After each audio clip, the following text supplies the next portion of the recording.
वह हंस दिया, ये नाम है कहानी का। शीर्षक बोलते हैं इसको, शीर्षक।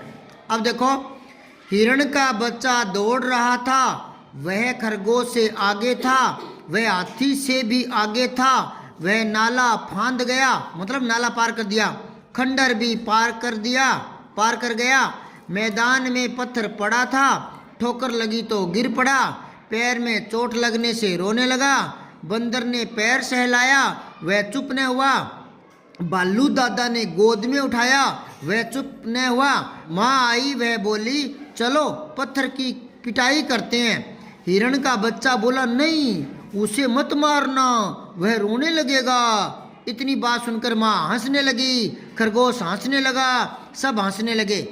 ये कहानी समझ में आई क्या? इसमें कहा गया कि एक हिरण का छोटा सा बच्चा था, वो जा रहा था तो पैर में ठोकर लगी उसके, तो वो रोने लगा। तो भालू ने भी चुप कराने की कोशिश की, गोद में लिया, बंदर ने पैर सहलाया, चुप नहीं हुआ, है ना। लेकिन फिर माँ आई ना, माँ ने कहा कि चलो उस पत्थर की पिटाई करेंगे जिससे तेरे ठोकर लगी है। तो फिर वो क्या बोला, हिरण का बच्चा बोला, भोले मन से बोला नहीं मम्मी, उसकी पिटाई नहीं करनी, फिर वो भी रोने लगेगा। और इतनी सी बात सुनकर वो हंसने लगे। ये कहानी थी। अब मेन बात ये है कि वो कह रहे इस कहानी को कविता में बदल दो, मतलब इस कहानी से कविता तैयार कर दो। ये हमें विषय मिल गया, यहाँ से कविता बनानी है, मतलब थोड़ा सा तुक मिलाना है, अंत में क्रिया लास्ट की बजाय कहीं भी लाएंगे, ठीक है ना। हिंदी वाक्य में तो क्रिया अंत में होती है ना, लेकिन कविता में क्रिया का स्थान बदल सकते हैं, आगे पीछे कर सकते हैं और तुक मिलाएंगे लास्ट में। तो देखो ये मिला रखी, बच्चा सच्चा, इसको बोलते हैं तुक मिलाना। देखो इधर, और हिंदी साहित्य के हैं तो तुक ऐसे मिलती है मात्राओं से।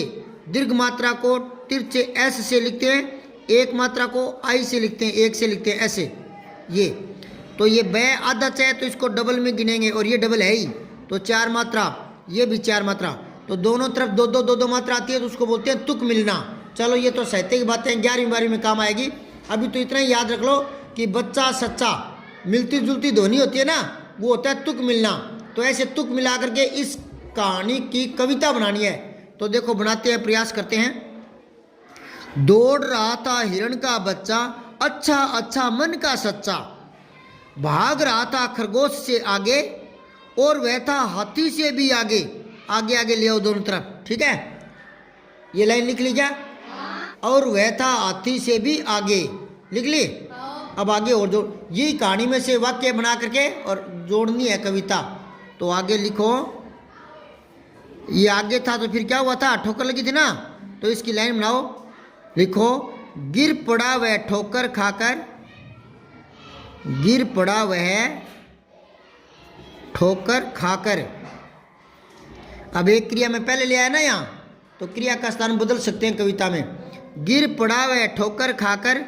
अब ऐसे ही कोई शब्द लेकर के लास्ट में लाइन में और वाक्य अगला जोड़ना है। तो क्या जोड़ोगे, गिर पड़ा वह ठोकर खाकर, मनाने लगे सभी आकर, मैं नाने मनाने लगे सभी आकर, आकर, तो ये खाकर आकर ये तुक मिल रहा है ना। हाँ तो ऐसे ही फिर क्या हुआ था, लिखो, बंदर ने सहलाया, बंदर ने सहलाया, भालू ने गोद उठाया। नीचे वाली लाइन में भालू ने गोद उठाया, तो सहलाया गोद उठाया, ठीक है। अब आगे क्या हुआ, हाँ लिखो, इतने में माँ आई, इतने में माँ आई, चलो पत्थर की करें पिटाई, चलो पत्थर की करें पिटाई। तो ये आई पिटाई तुक मिल गई ना। अब उसके बाद क्या हुआ था, हाँ फिर वो हिरण का बच्चा क्या बोला, वो भी रोने लगा। तो इसकी लाइन बनानी, आगे तुक जुड़नी चाहिए। दिमाग लगाओ, क्या लाइन बनाओगे। मन का बोला बच्चा बोला, मन का बोला बच्चा बोला, तो नीचे एक लाइन और कैसे बनाएंगे, मन का बोला बच्चा बोला, नीचे एक लाइन बीच में बोला, ऐसे ला आना चाहिए। क्या लाइन बनाओगे, दिमाग लगाओ, जोड़ो जोड़ो, 2 लाइन जोड़ना, 2 ही जोड़नी है, इतने में कविता खत्म हो जाएगी। हाँ लिखो।